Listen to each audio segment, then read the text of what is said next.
വിശ്വാസികളായിട്ടുള്ള മനുഷ്യർ പള്ളികളിലും അമ്പലങ്ങളിലൊക്കെ പോയിട്ട് പ്രാർത്ഥിക്കാറുണ്ട് ആശ്വാസത്തിന് വേണ്ടിയിട്ട്. പ്രാർത്ഥിക്കുമ്പോൾ അവർക്ക് ആശ്വാസം കിട്ടുന്നുണ്ട് എന്നുള്ളത് സത്യമാണ്, കുറച്ച് നേരത്തേക്കാണെങ്കിലും. എന്നാൽ യഥാർത്ഥ സ്പിരിച്വാലിറ്റി, ആത്മീയത എന്നൊക്കെ പറയുന്നത് നമ്മൾ പള്ളികളിലോ അമ്പലങ്ങളിലോ അല്ലെങ്കിൽ നമ്മളൊരു ദൈവവിശ്വാസി ആയിരിക്കുമ്പോൾ നമ്മൾ അനുഭവിക്കുന്ന അനുഭൂതിയല്ല എന്നാണ് ഞാൻ വിശ്വസിക്കുന്നത്. ചില അമ്പലങ്ങളിലും ദേവാലയങ്ങളിലൊക്കെ എഴുതി വെച്ചിട്ടുണ്ടാവും, അഹിന്ദുക്കൾക്ക് പ്രവേശനമില്ല, അമുസ്ലിങ്ങൾക്ക് പ്രവേശനമില്ല, അക്രൈസ്തവർക്ക് പ്രവേശനമില്ല. നമ്മളൊക്കെ മനുഷ്യരാണ് എന്നുള്ള ഒരു ബോധം പോലും ഇല്ലാത്ത, എല്ലാവരും തുല്യരാണ് എന്നുള്ള വിശാലമായ ചിന്തയില്ലാത്ത ആളുകൾക്കല്ലേ അങ്ങനെ എഴുതി വെക്കാൻ കഴിയുള്ളൂ, അങ്ങനെ ചിന്തിക്കാൻ കഴിയുള്ളൂ. സ്ത്രീകൾക്ക് പ്രവേശനമില്ലാത്രേ. സ്ത്രീകൾ പ്രവേശിച്ചാൽ എന്താണ്?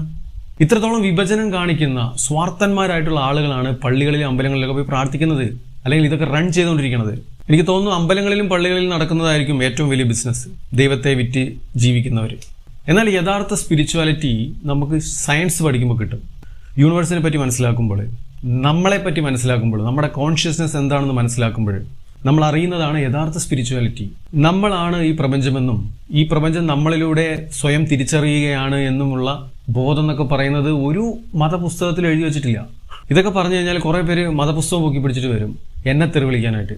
എനിക്കാണെങ്കിൽ അവരോട് സഹതാപം മാത്രമേ ഉള്ളൂ. കാരണം എന്ന് പറയുന്ന അവരുടെ തലയിൽ ആരും ഇഞ്ചക്ട് ചെയ്ത മതമാണത്. അവർ തിരഞ്ഞെടുത്തതല്ല, അവർ സ്വതന്ത്രമായിട്ട് ചിന്തിച്ചിട്ടേ ഇല്ല. അതാണ് അതിൻ്റെ പ്രശ്നം.